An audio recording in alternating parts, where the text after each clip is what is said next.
Happy Black and Gold Sunday. We are waking up to another gorgeous start across southeast Louisiana. Here's the view from the West Bank looking on to downtown over the Mississippi River.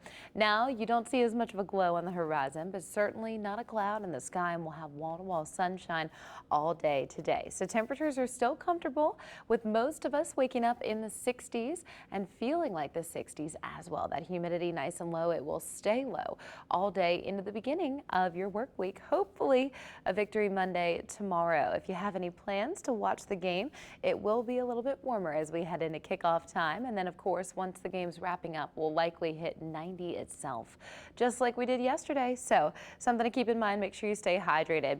In the upper levels, we've got this upper level low, and the center of circulation is now over Kentucky. Of course, all of the catastrophic impacts from Helene still recovery mode for many as we head into the work week. But this particular center is going to slide out to the northeast, and you see that axis all the way down towards the Arkansas-Louisiana border. Well, that's going to keep our conditions relatively similar heading into Monday, Tuesday, and Wednesday. So we'll have that dry air in place, and we'll continue to see a surge of moisture late week, which brings additional rain chances and humidity back into the picture. So this is going to be quite a mess of storms around the area heading into your Thursday, Friday, Saturday, when our rain chances really start to jump up. And of course, we'll also be watching the Gulf. So here's the dew point forecast. Anytime you see that number in the 70s, it's starting to feel a bit muggier outside.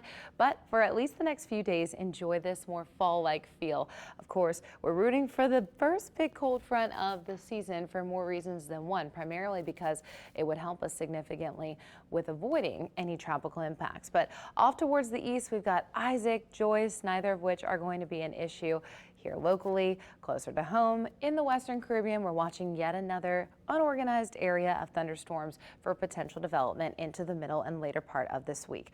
You can see the National Hurricane Center is highlighting about a 50% chance of development for this to lift further northwest into the Gulf by the middle of the week. So it's certainly too early for any models to pick up on anything, as there's no definitive center, but we'll be watching closely heading towards Tuesday, Wednesday.